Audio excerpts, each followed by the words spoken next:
Escolha dentro e fora dos gramados. Se você é um apaixonado por futebol, vem com a gente que hoje tem muita coisa boa.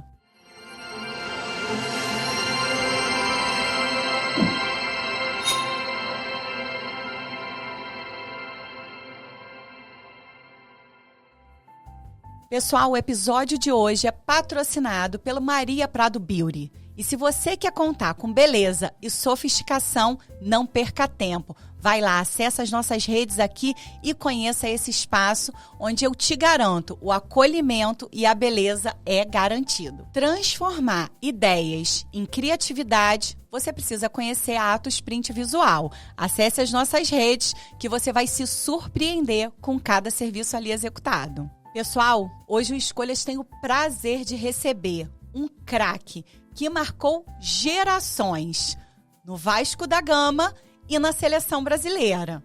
Não estou trajada hoje à toa e de forma despretensiosa. Hoje nós temos o prazer de receber no Escolhas o Bismarck. Bismarck, seja muito bem-vindo. Muito prazer, Diane. Muito feliz de estar aqui nos Escolhas. Contar um pouquinho da minha história, contar um pouquinho de tudo que eu vivi dentro de campo, fora de campo. Com certeza a gente vai ter um bom papo, com boas histórias, com boas lembranças, tanto afetiva como também como jogador profissional. Mas sem dúvida nenhuma, eu estou muito feliz de estar aqui com você hoje.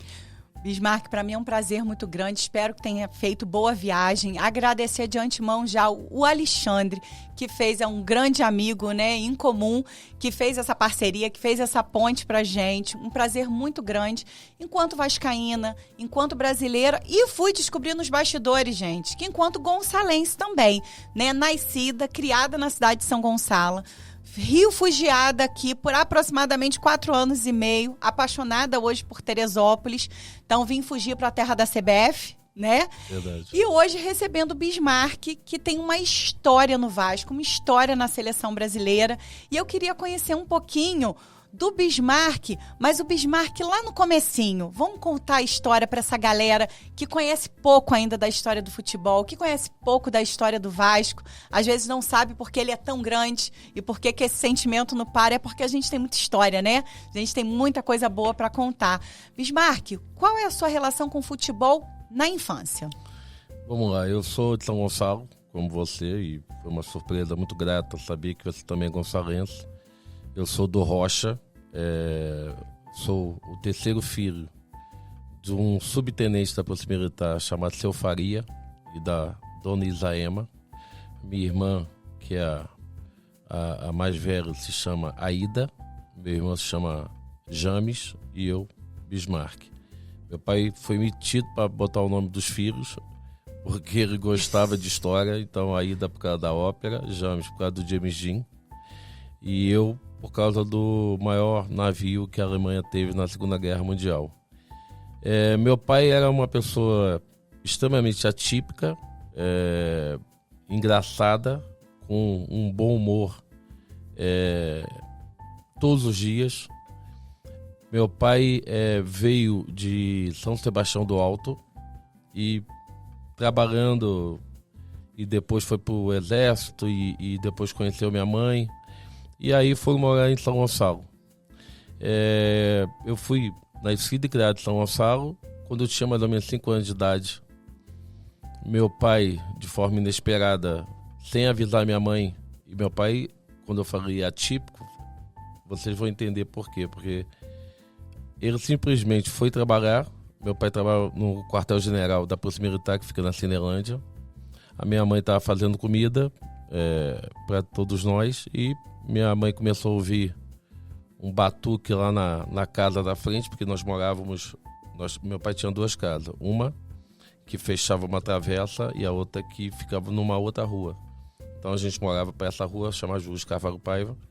E a casa da Travessa Santo Eduardo, meu pai alugava. Simplesmente meu pai não falou nada para minha mãe. E começaram a quebrar a casa.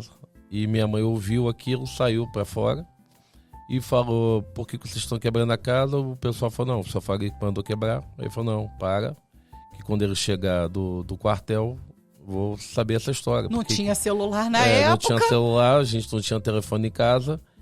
ou esperar ele chegar para poder saber por que ele está querendo fazer isso. Quando meu pai chegou, falou, que história é essa de quebrar a casa? O aluguel é importante pra gente. E aí meu pai falou, não, o inquilino demora a pagar, quando paga atrasado e não quero mais me aborrecer.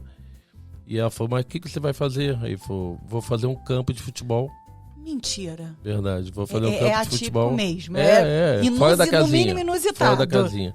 Vou fazer um campo de futebol porque eu acho que o Bismarck é bom jogador.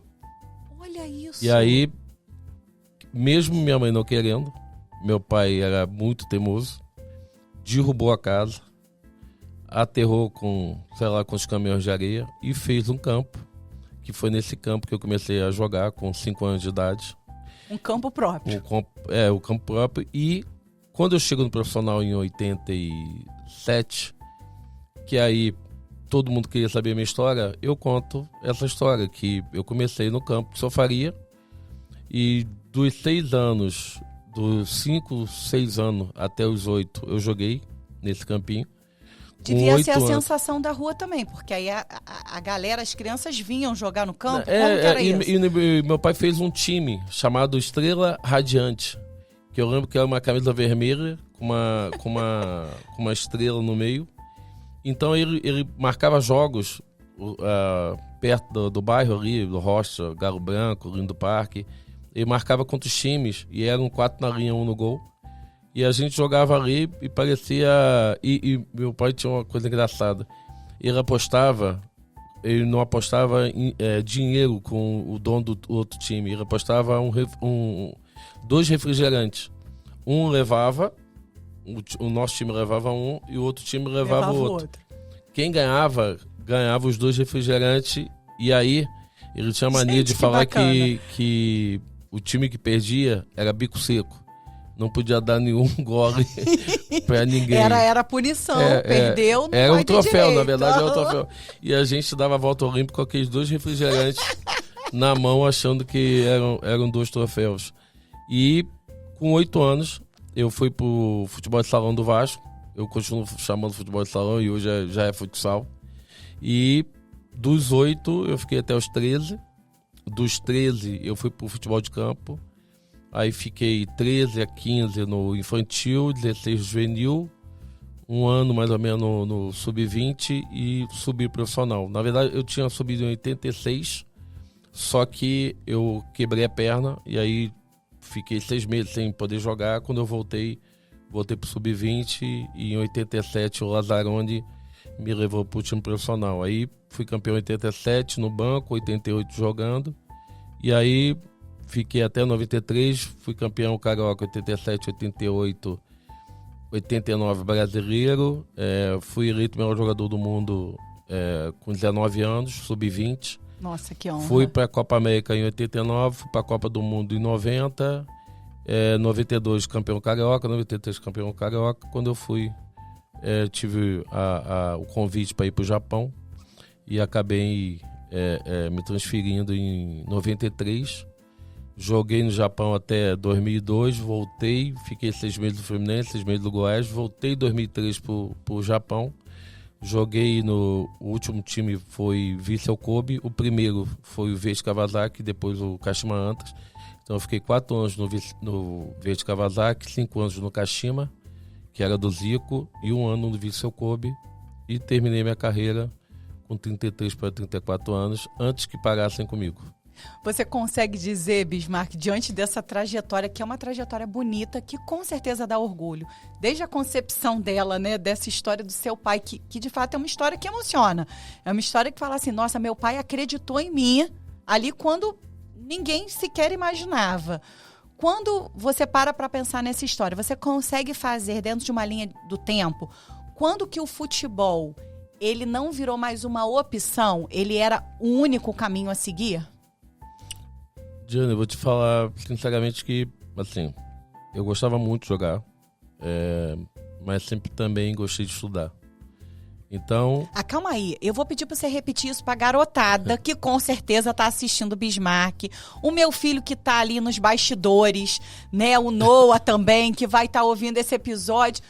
Eu gostava de jogar, mas... Eu gostava de jogar, mas gostava de estudar também. Eu comecei numa escola chamada Externato Pericá, que existe até hoje. no Rocha. No Rocha. Dona Jael, que era a dona da escola. Até o Ricardo Pericá, hoje é um grande político de São Gonçalo. Sim, não sei sim. se está como vereador ou vice-prefeito, não sei como que o Ricardo está. Eu mandar um beijo grande para a família da Dona Jael. E aí, assim, eu acho que meu pai acreditava mais que eu ia ser um jogador de futebol do que eu, porque eu gostava muito de jogar, não tinha muita ideia se eu jogava muito ou se eu jogava pouco. Eu gostava de jogar, só que muita gente dizia, quando eu estava no campo, falava, e tem uma história engraçada, porque todas as vezes que eu tinha prova na escola, eu ia estudando dentro do ônibus do Vasco, assim, juvenil, júnior, eu ia estudando, porque eu tinha prova e tinha que estudar. E às vezes eu acordava, os caras que queriam dormir, eles falavam, pô, João, para de estudar, você não precisa estudar, você vai ser jogador profissional. E eu, assim, nunca levei isso dentro da minha cabeça, de que isso seria uma verdade, sabe? Uhum. Então, assim, eu sabia que se fosse jogador ia ser muito bom, se também não fosse. Eu ia, tanto que eu estudei até a faculdade, até o 4º período de educação física. Acabei realmente largando porque comecei a viajar, não dava para conciliar, porque às vezes a gente saía, eu só ia na faculdade segunda, saía terça do Rio, jogava às vezes quarta em Recife e depois já ia para São Paulo direto, não voltava no Rio. E aí realmente começou a ficar muito difícil de eu estudar e eu acabei trancando a matrícula e não voltei depois. Mas eu acho que meu pai acreditava mais até de que eu ia ser jogador do que propriamente eu mesmo achava. E era engraçado porque quando eu ia no quartel-general dele, desde o sentinela, a cozinheira, ao comandante, todo mundo que me encontrava no quartel falava assim, esse aí subtenente Faria, que vai ser o maior jogador do Vasco. E ele sempre na minha frente sempre falava que nunca tinha comentado de mim. E todo mundo no quartel conhecia, sabia quem eu era.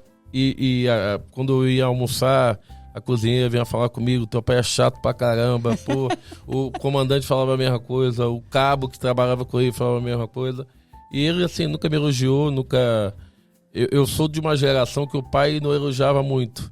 Então, assim... É sua obrigação, vai mas lá, eu sabia que ele tinha orgulho e tenho certeza que ele faleceu sabendo que, primeiro, que criou muito bem, tanto a mim como meus irmãos.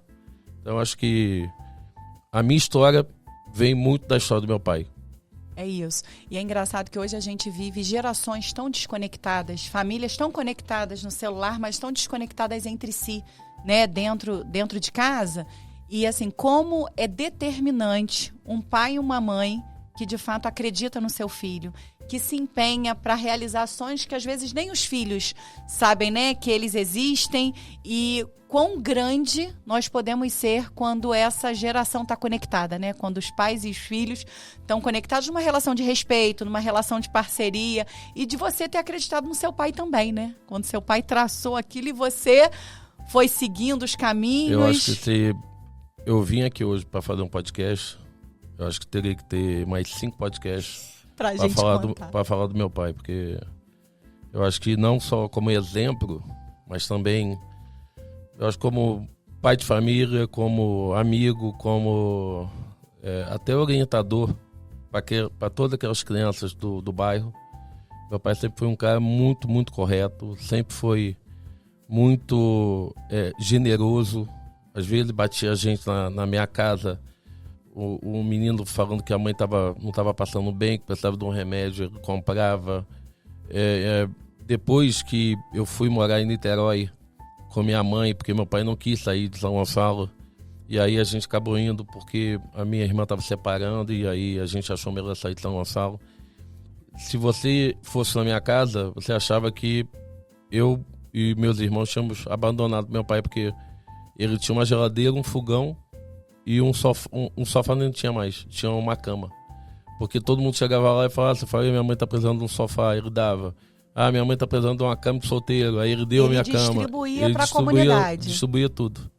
E sempre foi assim, desde quando a gente era criança, sábado e domingo, todos ao redor da minha casa, ali da vizinhança, todos iam para minha casa, ficava de 8 horas da manhã até 10 horas da noite, isso sábado e domingo. E uma coisa que me lembra muito também ele, é quando ele falava que a gente ia no Maracanã. E isso para mim, pro meu irmão, era magnífico, porque a gente adorava ir no Maracanã, ver aqueles jogadores que estavam... A gente gostava de chegar cedo para poder ver o Sub-20, para ver os jogadores que iam chegar no profissional. Então, assim, eu teria mais 5 podcasts para falar só do meu pai, porque ele foi exatamente um fator determinante para que eu me tornasse não somente jogador, mas o pai que eu sou hoje, sabe? A família que eu tenho hoje, que eu agradeço a Deus todos os dias, porque foi a minha história não se resume somente ao futebol. Eu acho ao futebol. Eu acho que eu criei tantas amizades, tantos relacionamentos por causa do futebol, mas fora do futebol, que eu falo que não é o meu nome que está em jogo, é o nome de Seu Faria, que é o nome da minha família. E dentro de toda essa história de generosidade, essa história de amor, a gente sabe que nem sempre os caminhos são floridos, né?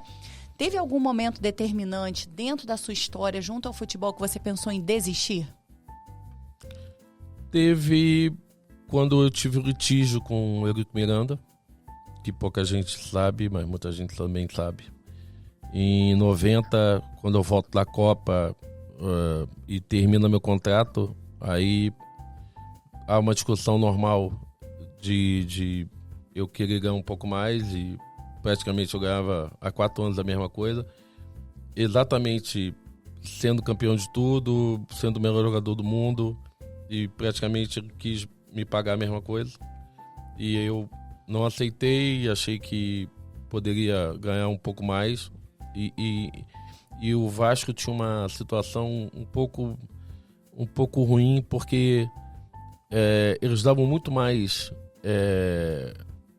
moral para quem vinha de fora. Então o jogador que vinha de fora, eles, assim... O holofote não era para quem era de casa. Valorizava muito. E pra gente que vinha da base, então sempre era aquela mesma coisa, parecia que tava fazendo um favor, e eu achei que fosse ficar uma semana sem contrato. E acabei ficando 6 meses sem contrato. E foi uma época muito difícil, porque eu fui também... Espécie de retaliação, né? Eu acho que eu fui o primeiro jogador que bati de frente com o Eurico, briguei com o Eurico. Não era a minha intenção, mas eu acho que também ali eu estava brigando não somente por mim, mas também por todos aqueles meninos que estavam subindo da base. Só que eu achei que ia ficar uma semana sem contrato, acabei ficando 6 meses, proibido de treinar, uma série de coisas assim que não foi bom nem para mim, nem para o Vasco. Na minha cabeça hoje, eu acho que se eu tivesse um empresário, um agente comigo, acho que de repente iria entender de outra forma. Meu pai e minha mãe ficaram muito preocupados toda vez que eu chegava em casa, estavam muito preocupados porque podia realmente ter terminado minha carreira. Mas o Vasco começou a perder. Eu não torci contra. Pelo Chama contrário. o Bismarck. E aí o Vasco teve... Na verdade, o Calçada me chamou para poder renovar. E acabei renovando, mas foram 6 meses que foram prejudiciais a mim. E acredito que também muito ao Vasco também. É um momento que a gente pensa em desistir. A gente sofre retaliação, né? E de forma injusta, né? Porque, na verdade, o seu pleito era justo, né? O seu pleito, foi o que você falou, não era nem só seu, era que representava aqueles meninos. E outra coisa, não era pra, assim, tipo, eu ganhava 5 mil e queria ganhar 20 mil. Não tava querendo ganhar 100 mil, não. Era de 5 para 20, não de 5 para 100. Mas eu acho que depois acabou que renovei e voltei a jogar bem, o Vasco voltou a ser campeão, e aí realmente botei isso na minha cabeça, que eu só sairia. Porque a minha volta também, a torcida ficou contra mim e não foi nada bom, mas consegui superar tudo isso e fui embora campeão 92, 93, eu queria sair por cima. Queria falar exatamente sobre isso agora, Bismarck. Falar um pouquinho, tem poucas pessoas, né? Quem não é vascaíno tem dificuldade de entender, na fase atual que a gente está vivendo, depois a gente fala sobre ela, o porquê que esse sentimento, né? O orgulho de vestir a camisa, a gente fala, tô de terno hoje, tô com a minha camisa. Os meus filhos têm 9, 10 anos, nunca viram uma vitória do Vasco, né, dentro de um campeonato, então é um momento difícil, mas é um sentimento de amor que tem a ver com a história do Vasco. E aí você falou de alguns títulos aí, e eu queria que você falasse um pouco mais sobre esses títulos e sobre os bastidores desses títulos também, né? Como funcionava isso na época que você estava lá, segurando o rojão e garantindo esses títulos para o Vasco? Eu sempre falo, Jane, que hoje o maior jogador do Vasco é a torcida. E eu acho que não somente hoje, mas sempre. Eu acho que o sentimento hoje do vascaíno, acho que é muito do que foi o Vasco, sabe, na década de 40, 50, 60, 70, 80, 90, a partir de 2000, porque era um clube vitorioso, um clube que foi o primeiro clube que deu oportunidade aos negros, foi o primeiro clube que fez um estádio, foi o primeiro clube que deu oportunidade à classe pobre para poder ser jogador de futebol. Então, assim, o Vasco foi pioneiro em muitas coisas. Eu lembro que essa fase, principalmente de 87 até 93 e posteriormente 94, que eu já estava fora, basicamente o clube fez muitos jogadores da base. Então, os bastidores é que o Vasco, a cada ano, ele formava 10, 12, 15 jogadores da base que incorporavam ao profissional, que fatalmente criava um laço de jogadores experientes que vinham de fora, mas jogadores que tinham um sentimento muito grande pelo Vasco. Sim. Eu te dou um exemplo que antes da minha geração, os primeiros que foram, que muito vascaíno não sabe, porque não teve oportunidade de jogar no Vasco, mas o Vasco teve Mamão, teve Pituca, teve Clóvis, teve Souza, teve Oliveira, teve Regis, teve Milton Mendes, teve Jussier, quem mais? Santos, e depois teve Aurélio também, um zagueiro que era muito bom, e depois teve Mazinho, Lira, Chico, Romário, França, eu, Sorato, Willian, Pedro Diniz, Tiba, Marco Aurélio Ayup, Picasso, Carlos Germano, Luciano, depois Ian, Jean, Valdir, Jardel, Pimentel, Márcio. Então, assim... É muita história. Sabe, eu falei aqui rapidamente, sei lá, 20, 30 jogadores. Sim. Todos que vestiram a camisa do Vasco, todos que honraram a camisa do Vasco. Então, os bastidores de todos esses campeonatos, 87, 88, 89, 92, 93, 94, foram com jogadores da base. Edmundo. Esquecido Edmundo. Muita gente não sabe quem levou Edmundo quando saiu do Botafogo. Edmundo foi mandado embora do Botafogo por uma indisciplina. Geralmente era relacionado a indisciplina. Quem levou Edmundo pro Vasco foi meu pai. Caramba! Porque a mãe do Edmundo... Você faria de novo. Meu pai era vizinho... A mãe do Edmundo era vizinha do meu pai. Quando Edmundo foi mandado embora do Botafogo, foi até a casa do meu pai e falou, seu Faria... Edmundo foi mandado embora do Botafogo. Edmundo também era gonçalense? Gonçalense, Edmundo é gonçalense. Edmundo, Bismarck, Elton, Vini Júnior. Os jogadores que jogaram no Vasco. Tá bom pra São Gonçalo, hein? Edmundo, aí jogou Ibson, que jogou no Flamengo. Tem muitos jogadores bons de São Gonçalo. E aí Edmundo acabou indo pro Vasco. Isso 91, 92... Edmundo incorpora profissional, 93, janeiro de 93 é vendido para Parmalat. Então, assim, os bastidores desse Vasco, sem dúvida nenhuma, é um eixo ali de torcida e jogadores que vieram da base. Muito bacana. Tem algum jogo do Vasco que para você foi inesquecível? Para mim, o jogo inesquecível é o campeonato de 89, que a gente ganha do São Paulo dentro do Morumbi. Muitos vascaínos, quando me encontram hoje, falam que acreditavam que nosso time podia ganhar no Morumbi, e nesse campeonato, o regulamento do campeonato favorecia quem tinha feito a melhor campanha, que era o Vasco. Então nós podíamos escolher se a gente jogava no Maracanã, o primeiro jogo, ou jogava no Morumbi, porque se nós ganhássemos o primeiro jogo, acabava o campeonato. Se empatássemos ou perdêssemos, teria o segundo jogo. E o Eurico veio perguntar para nós, e nós decidimos jogar no Morumbi, e ganhamos, e deu tudo certo. Então aquele jogo eu acho que foi um jogo tão importante para a história do Vasco, porque o Vasco, o último campeonato brasileiro, tinha ganho em 74, então já tinham passado muitos anos. Então eu acho que esse campeonato, que é o bicampeonato, eu acho que é o jogo mais marcante que eu lembro. Muito bacana. A gente fala dessa história do Vasco, a gente ainda vai falar da atualidade do Vasco, porque muita gente em casa, né, tem ânsia de conversar sobre isso, de compreender esse cenário atual, mas o Bismarck tem a passagem pela seleção brasileira. E isso nos enche de orgulho, né? A gente pensar, então, enquanto gonçalense, enquanto, né, o filho do seu Faria, aquele que acreditou, que contava para todo mundo lá no trabalho, e chegou na seleção. Como é que foi essa chegada na seleção?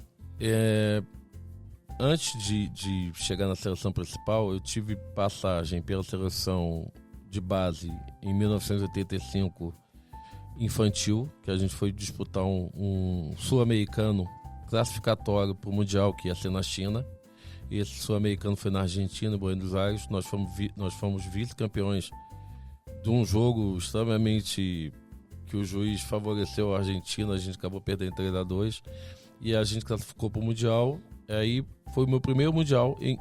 No intervalo de 5 anos, eu disputei 4 mundiais. Sub-15, 1985, Sub-19, 1987 no Chile, Sub-19, 1989 na Arábia, e a Copa do Mundo profissional na Itália em 90. Então, a minha associação com a seleção brasileira vem muito desde quando eu era muito jovem, com 15, até chegar ao profissional. E você disputar uma Copa do Mundo com 20 anos é para poucos quando você tem essa oportunidade. Jogar na seleção brasileira e chegar aqui em Teresópolis me lembra muito a Granja Comari. E a gente vinha no carro e me veio uma nostalgia de muitos anos atrás, porque eu lembro que eu ainda morava em São Gonçalo. Quando eu era convocado, eu passava por Magé, subia e fazia todo esse trajeto que eu fiz hoje. Efetivamente eu fazia quando eu era convocado. Então eu tenho muito orgulho de ter participado de uma Copa América, tenho muito orgulho de ter ido para a Copa de 90. Para a Copa de 94 eu tinha chance de ir, podia estar entre os 40, 50 convocáveis, mas acabei optando de ir para o Japão. Então a minha história com a seleção, assim, é uma história bacana de ter tido uma experiência tão magnífica, que é disputar uma Copa do Mundo pela seleção brasileira. Bismarck, da nossa parte, toda a nossa gratidão. Eu acho que quando a gente fala de patriotismo, né, e a gente está falando de pessoas, que vieram de baixo, né, pessoas que vieram e que tiveram a honra, né, de nos representar vestindo a camisa da seleção brasileira e dando tanta alegria pra gente, né? O futebol é esse misto, né, de alegrias, às vezes de muitas confusões, que não era para ser, mas é um sentimento que perpassa pelo brasileiro, e a gente tá do lado, né, de uma pessoa que vestiu, que honrou essa camisa pra gente aqui do Escolhas, realmente muito nos honra, né? Então, assim, gratidão, gente, eterna aí, que seja essa gratidão eternizada através desse programa, é o seu Faria, né? Que seja a marca, talvez, desse aprendizado aqui hoje, de tantas escolhas boas, que é essa escolha do seu Faria, né? De ter apostado no filho, no Bismarck, e ter honrado isso, né? Enquanto brasileiro, pra gente é muito, muito, muito gratificante mesmo. A gente fala da seleção brasileira, a gente fala de todo esse cenário que a gente já vai apontar aí do Vasco, mas eu queria hoje falar um pouquinho do Bismarck hoje. Projetos, porque a vida do jogador, e aí eu brinco, eu entendo de futebol de forma muito limitada. Eu tenho amor, né, pelo meu time, tenho amor pelo futebol. Tive 2 filhos, né, que são apaixonados por futebol e que treinam em escolinha, e que a gente também vai falar das escolinhas aqui de Teresópolis no nosso finalzinho. E a gente fala dessa paixão, a gente fala desse amor, mas é muito cruel também a vida do jogador, porque a aposentadoria ela chega muito cedo. Às vezes muito bem sucedida, às vezes não. E como que é encarar essa aposentadoria como jogador? Como que estão os projetos do Bismarck hoje? Eu parei de jogar em 2003. Eu já emendei como agente de futebol, como empresário de futebol. Hoje eu sou agente FIFA, credenciado pela FIFA e pela CBF. Fiz a prova em 2005 e tenho a carteira até hoje. Eu comecei fazendo muitas observações de meninos pelo Brasil todo e levava para os clubes como Vasco, Flamengo, Fluminense, Botafogo, Grêmio, Inter, Cruzeiro, Atlético. Fiz muitas captações de jogadores pelo Brasil todo. Só que hoje em dia eu faço mais intermediações. Quando tem um clube querendo um determinado jogador em determinada posição, eu me dou bem, graças a Deus, com a maioria dos empresários e agentes. Então, eu sei quem tem um atacante que joga dessa forma, que aquele clube está querendo. Então, hoje, basicamente, eu faço essas intermediações. Cheguei a ter, como eu falei antes da gente começar, eu cheguei a ter 124 jogadores. Deve ser uma loucura É administrar uma loucura, isso. porque é uma administração que você tem que administrar o jogador e a família, e há uma situação que é muito desagradável, porque você só pode ter contrato de 3 anos, antigamente eram 2. Você só pode ter contrato de 3 anos com o jogador, e quando você gastava tempo, dinheiro, e quando você poderia usufruir daquele teu trabalho que foi lá atrás, ficava às vezes 6, 7 anos com o jogador, e às vezes por causa de R$1 a mais o jogador ia para outro empresário.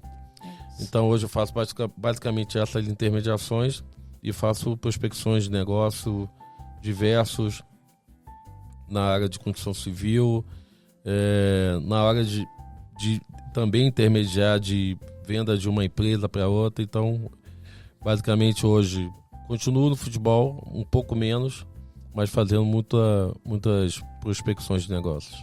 Então tem projeto e tem vida após aposentadoria para um jogador de futebol. Tem muita vida. Não, e eu assim, quando eu parei, eu quis parar comigo mesmo antes que parassem comigo. Uhum. Porque acho que o jogador tem que se preparar, porque muitos dizem assim, o jogador morre 2 vezes. Um quando para de jogar e outro quando realmente morre. No meu caso, não foi. Eu queria realmente... Não quis ser treinador, não quis me envolver, porque eu acho que... É um perfil também, né? A profissão mais difícil do Brasil, depois do presidente da República, é o treinador, principalmente da seleção brasileira. É porque é ingrato, né? Que assim, você tem que administrar jogador, torcedor, imprensa, diretoria, presidente. Então, assim, eu não quis veredar para esse caminho. Acabou que eu fui chamado para ser comentarista, também não quis. Então, eu sou muito feliz do que eu faço nessa intermediação, porque eu acho que mesmo que eu não tenha feito alguns jogadores virados jogadores profissionais, mas pelo menos assim, tenho muitos que hoje me agradecem por eu ter sido bacana com eles, porque eu sempre olhei também esse lado humano. Então, mesmo que o jogador não tenha virado um jogador profissional, pelo menos hoje virou um cidadão com uma boa profissão, com uma boa família. E quando eu recebo um elogio, alguém me passando o WhatsApp dizendo o quanto fui importante na vida dele, isso realmente é bem gratificante. Na verdade, trabalhar com a gestão do esporte, né? Então, assim, quando a gente fala... tem gente que pensa só no jogador, mas os bastidores e todo o cenário que envolve essa gestão esportiva tem muito campo profissional. Tem muita eu tentei área sempre pra ser muita muito. gente. Eu acho que o que eu fui dentro de campo, eu tentei ser fora de campo. Então, eu posso não ter sido um craque dentro de campo, mas eu acho que o mínimo que você pode ter para um jogador de futebol é respeito, zelo, carinho. Então, eu sempre tive muito. E essa gratidão, às vezes, de um pai para um empresário fica um pouco esquecido. E isso, quando o jogador se dá muito bem, foi o jogador, mas pouca gente sabe o quanto o empresário ajuda Bismarck, mentalmente, financeiramente, de apoio. De conhecimento, de rede, né? Porque de até a dizer tua história que te faz a rede que você tem. Até de dizer quando num jogo que não foi bem, de poder ajudá-lo tecnicamente também. Eu gosto muito do que eu faço e acho que fiz grandes amigos no futebol.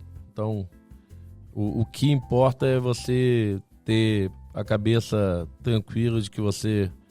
Esses dias até encontrei um menino que está agora dirigindo uma boa equipe aqui no Rio. E aí eu encontrei com ele e ele falou, acho que você não tá lembrado de mim.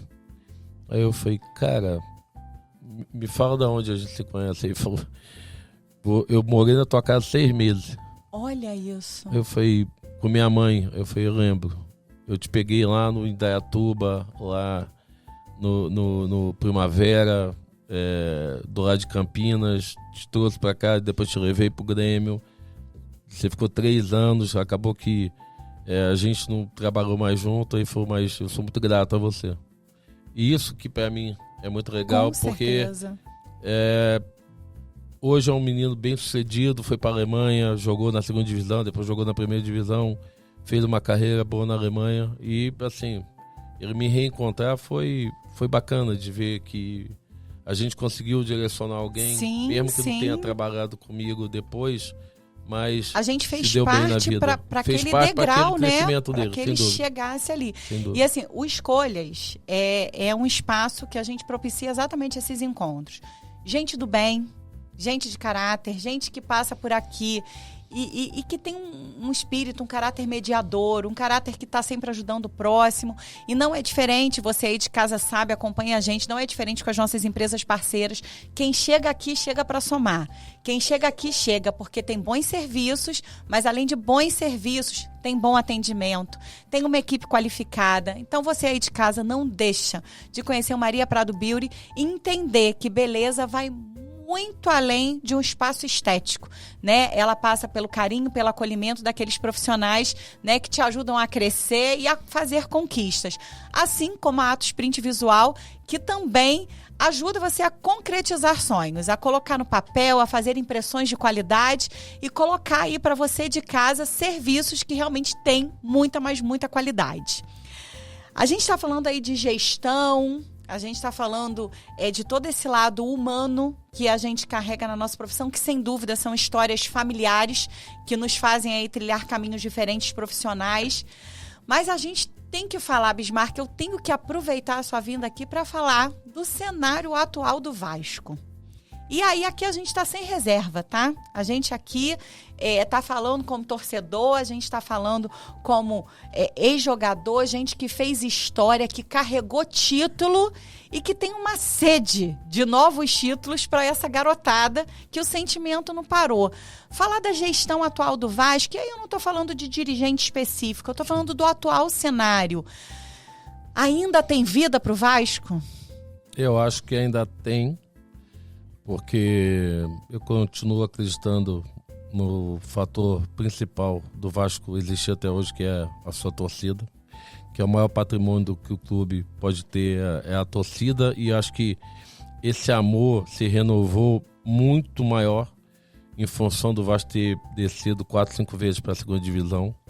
Eu acredito na gestão do Pedrinho, acho que ele tem capacidade para poder fazer o Vasco voltar a ser o Vasco vitorioso, com conquistas.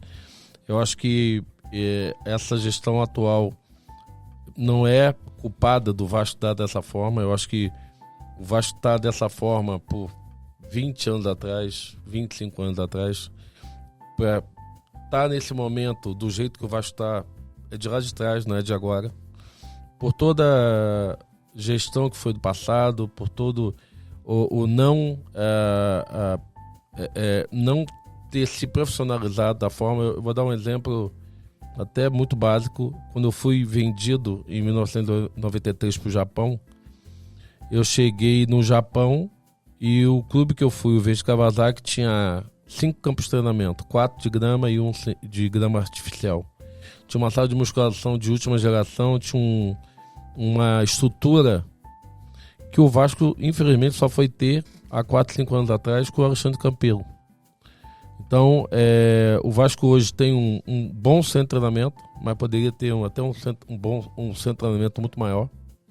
Mas hoje temos. Então, só um exemplo de que como o Vasco, na década de 90, poderia ter se profissionalizado, como os times de São Paulo fizeram. Como o São Paulo e o Palmeiras fizeram o centro de treinamento deles. Então, as equipes de São Paulo hoje têm vencido os campeonatos brasileiros eventualmente por causa disso. Se nós formos olhar a década de 80, os times do Brasil, do Rio tiveram mais ou menos 6 títulos brasileiros.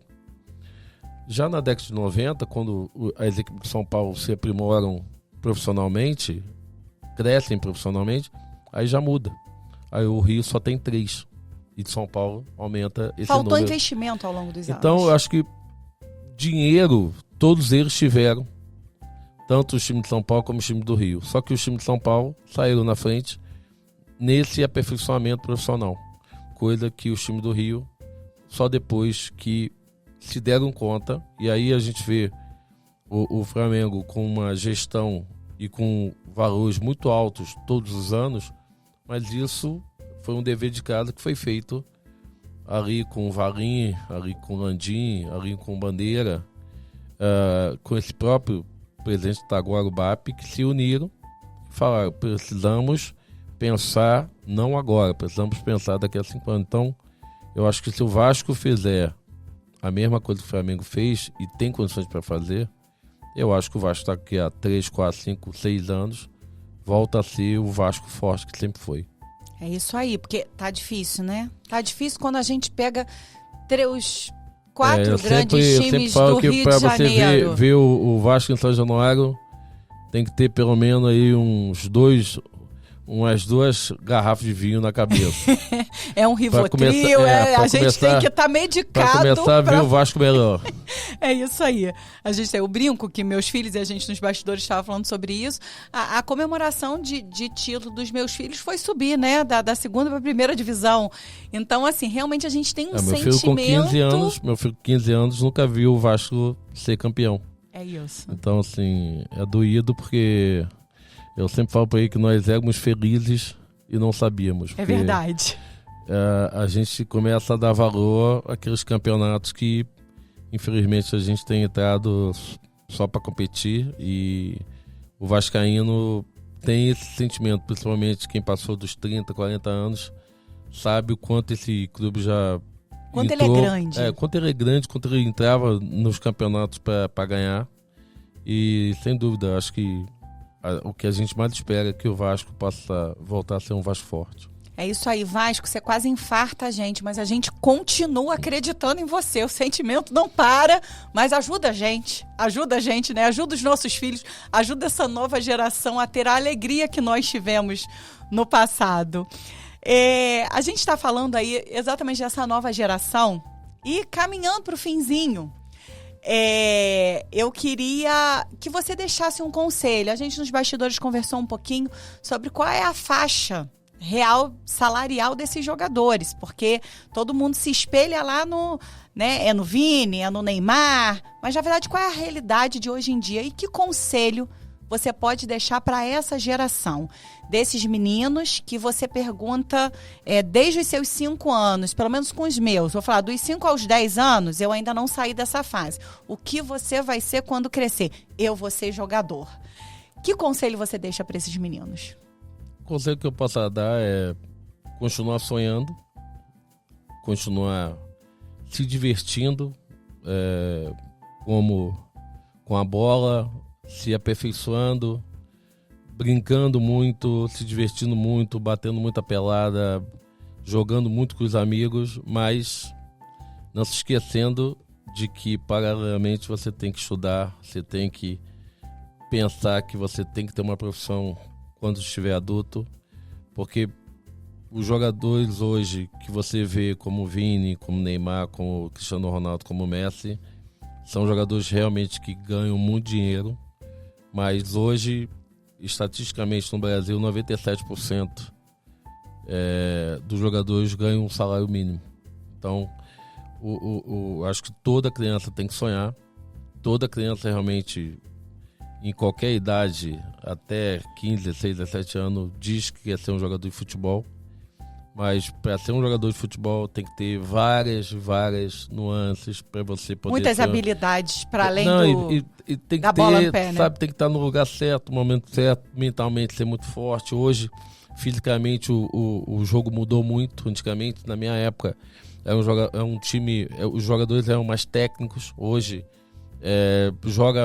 se o técnico, por exemplo, se o Arrascaeta e o Everton Ribeiro não tiverem bem fisicamente, eles não conseguem jogar, porque tecnicamente eles são muito bons, mas quando eles se equivalem fisicamente a outro jogador, vai aparecer o Arrascaeta, vai aparecer o Everton, pela habilidade, pela técnica. Então, mentalmente, fisicamente, hoje o jogador tem que estar muito, mas muito forte, dormir bem, comer bem, não ter nenhum vício de cigarro, de bebida, porque influencia fisicamente muito no jogo. Então, meu conselho é que se divirta, que sonhe, mas que continue se aprimorando, mas principalmente estudando. É isso aí. Esse é o conselho para nossa garotada. E aí, Bismarck, por falar em garotada, eu queria pedir licença, aproveitar a sua grande estada aqui com a gente, com escolhas, para falar de gente também que acredita no futebol. Gente que acredita nesse futebol de base. E aí eu ia fechar esse episódio e pedir a sua autorização para uma participação especial do tio Fernando, né? O Fernando é o Fernando Rocha. Ele é radialista há 27 anos. Ele é graduado em Educação Física, pós-graduado em Marketing, Marketing esportivo, do futebol amador ao futebol profissional. 15 anos trabalhando com futebol e escolinhas de marca aqui na cidade. Do Grêmio, do Vasco, do Flamengo. Ele é o tio da garotada aqui que sonha grande. É essa garotada que você mandou o recado. E aí eu queria convidar o tio Fernando para estar aqui com a gente, se juntar nesse finalzinho, para a gente falar um pouquinho dessa escolinha de base e do quão importante isso é para os nossos meninos aqui da nossa cidade. Seja bem-vindo, tio Fernando. Muito obrigado, Giane, e também o nosso, a gente fala nosso porque quando é o ídolo da gente, né, e quem já viu no Maracanã jogar, o ídolo Bismarck, né, então a gente hoje está bastante emocionado, tá ao lado de um dos ídolos da gente, que a gente foi no Maracanã, São Januário, acompanhou e aquela vitória gostosa em cima do Flamengo, que era muito boa. A gente está com saudade, mas já isso volta, né, Bismarck? Não é possível, isso tem que voltar, né? Os últimos jogos com ele, naquele 6-1, eu tava lá. E meu filho no quarto gol falou: pai, vambora. Eu falei: não, vamos ficar até o final. Me arrependi, mas fiquei até o final. A gente vai forjando, né, o caráter desses meninos ali. Eu falo que torcer pro Vasco, quando fala assim, Giane, você tem coragem de incentivar seus meninos a torcerem pro Vasco? Eu falei: olha só, eu não tô criando criança fraca. Lá em casa é criança raiz. Então, a resiliência passa por perder. Então, os meninos, estão carimbados, entendeu? Estão preparados para a vida só em torcer pro Vasco, não é isso, tio Fernando? Exatamente. Lá em casa, assim, a minha educação com os meus filhos foram da seguinte forma. Eu falei com eles: olha, vocês podem escolher qualquer time para torcer. Só que, já vou deixar falado aqui com vocês, vocês têm o livre-arbítrio de escolher. Só que, se não torcer pelo Vasco, não dorme, não come em casa, não toma banho. Tá livre para escolher. E os dois são vascaínos, graças a Deus. É isso. Sem mesada também. Sem nada. É livre, espontânea pressão. Mas fala aí, tio Fernando, a gente brinca muito, né? E a gente tem muita piada, né? Porque a gente sofre bullying o tempo inteiro, né? Pra ser vascaína é isso, é viver nessa montanha russa de emoções.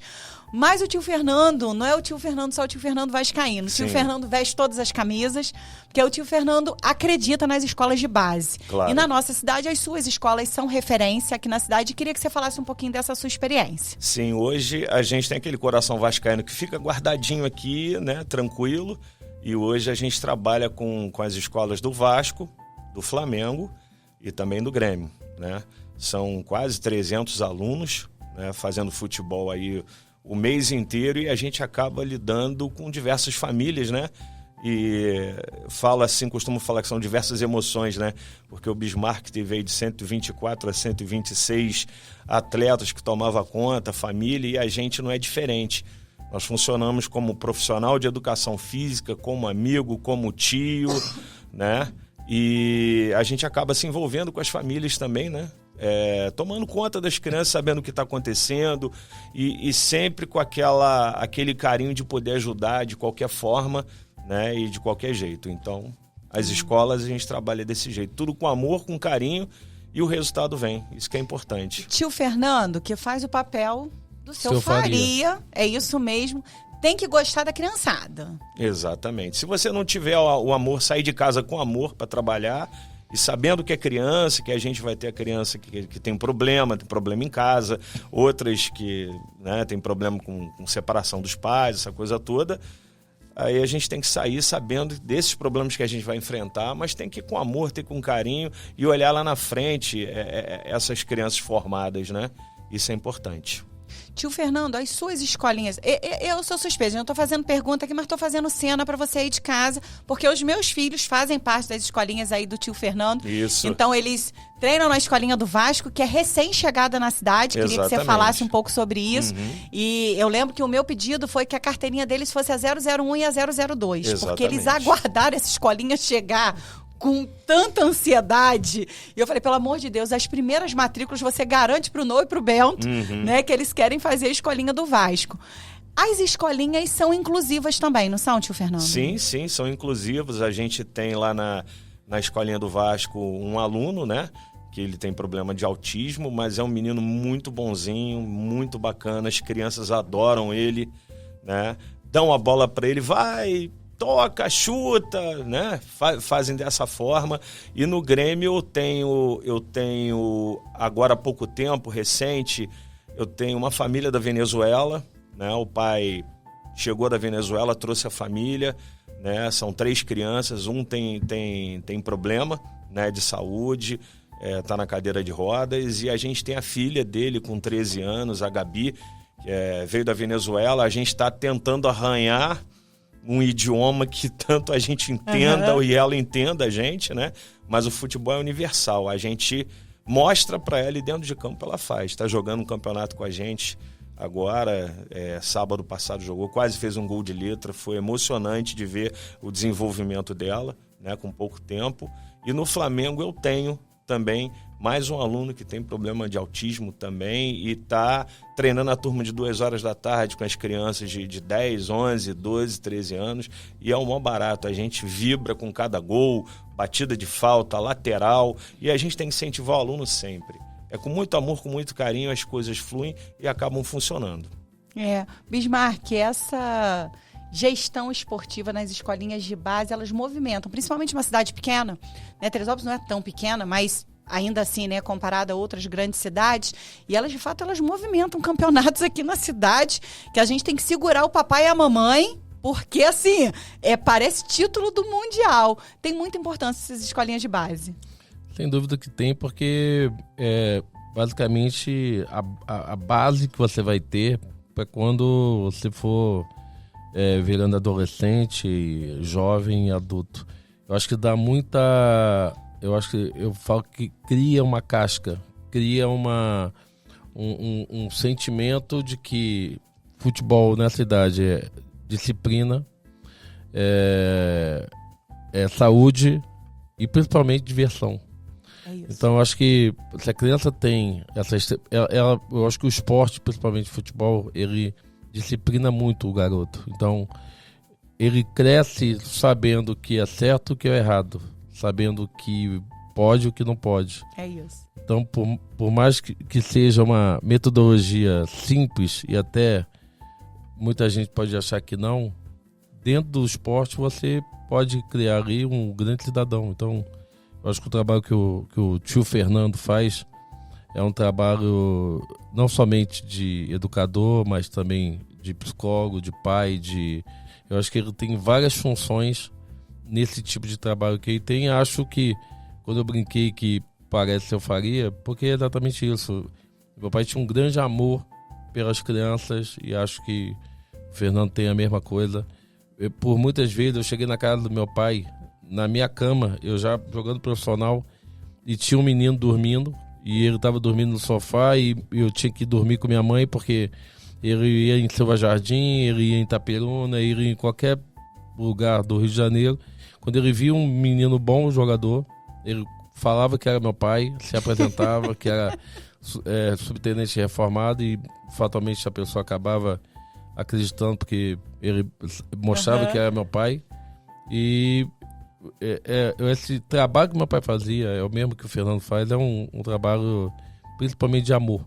Que eu acho que você tem que ter, acima de tudo, muito amor para você trabalhar dessa forma, porque eu tenho certeza que quando ele vê um menino dele no Vasco, Flamengo ou no Grêmio, há uma satisfação muito pessoal de ver aquele trabalho, aquele menino que chegou ali, que com sonhos está criando e indo na direção do que ele pensou e sonhou. É isso, muito bacana. Tio Fernando, eu quero te agradecer, mas quero deixar o espaço aberto para você divulgar, né? A gente sabe que você está fazendo um recrutamento aí, principalmente para um sub-8, para uma galerinha chegar. Tem a partir de qual idade? Faz o seu jabá aí agora. Agora é a sua hora de você divulgar as suas 3 escolas, né, que funcionam na cidade. Então, assim, tem time para todo mundo, atende todos os gostos. E fala um pouquinho da idade, né, que o papai e mamãe, aqui nas nossas redes, a gente vai deixar o endereço das escolinhas, a gente vai deixar as referências, mas divulga aí. Claro, nós temos o Grêmio de Porto Alegre no Clube dos Securitários na Tijuca, na rua Júlio Rosa 335, ao lado da única padaria da Tijuca. É só chegar lá, né? São crianças a partir de 4 anos de idade, a gente atende até 17 anos. A partir de 4 anos já joga? A partir de 4 anos. A gente tem uma equipezinha lá chamada Baby Foot. Que gracinha. Com professores qualificados que a gente já está doutrinando essa galerinha desde os 4 anos de idade, né? E no Flamengo, na Tenente Luiz Meireles, logo após ali a UPA, a gente está na Casa Espanhola, né? Com o nosso CT Urubuzinho lá, recebendo a galerinha, também crianças a partir de 4 anos de idade. E Vasco da Gama no Colégio Pense, né? Agradecer toda a direção do Colégio Pense, né? Ter aberto as portas para a gente. O Alex também, né? Que é o coordenador das escolas Vasco Academy, a possibilidade de a gente colocar na Escola Pense, que também é uma porta de entrada na cidade. Já tivemos uma escola do Vasco em 2010, na época que o Roberto Dinamite era o presidente, né? Inclusive nós trouxemos o Roberto aqui na época que houve aquela tragédia, né? Em janeiro, e ele visitou no hospital, ele entrou no hospital em tudo quanto é buraco do hospital. Ele foi desde da cozinha até os pacientes que saíram do quarto para visitar ele pelo corredor, falar com ele no corredor, né? Então foi muito emocionante. O Vasco da Gama assim, fora do comum, né? E a gente está lá no Colégio Pense, os alunos do Colégio Pense e o pessoal que quiser vir de fora. E dia 24 de agosto, cai num domingo, a partir das 8 da manhã, de antemão já estou convidando todo mundo, vai ser o primeiro Grêmio Cup, que vai ser a primeira vez no estado do Rio de Janeiro, uma competição do Grêmio avaliativa, né? Vai estar por aqui um diretor, um supervisor, um coordenador e um avaliador do Grêmio avaliando as crianças desde 8 anos de idade até os 12 anos, sub-8, sub-10 e sub-12. Né? Então a gente está avaliando as crianças, está trazendo para a escola, trazendo para o Grêmio para poder participar dessa ação. E outras ações que vierem por aí. Né? A gente está também com o Fly Champions Kids, que vai ser lá na Escola Flamengo, com diversas crianças das nossas escolas, de fora da cidade, que queiram participar. Vai ser um evento muito bacana, né? E como você falou, inclusivo e participativo a todas as crianças que tiverem vontade de fazer futebol. Agradeço a você, Giane, ao nosso ídolo isso. Bismarck. Inclusive, eu trouxe uma camisa, né? Gente, olha só, enquanto o Fernando vai pegando a camisa, o que eu vou falar pra vocês aí de casa? Nosso tempo tá acabando, mas a gente vai continuar aqui nos bastidores. Dessa vez a gente vai continuar gravando os bastidores, porque tá cheio aí, né? O filho do Fernando também chegou ali. Exatamente. A gente vai trazer o Bento, que tá aqui. Então, se você hoje vai ter bastidores, né? Então, depois aí da gravação, você vai continuar acompanhando. Quero agradecer a presença do tio Fernando, que faz esse trabalho tão importante na nossa cidade, que permitem esses meninos a sonharem, mas que cobra muita disciplina.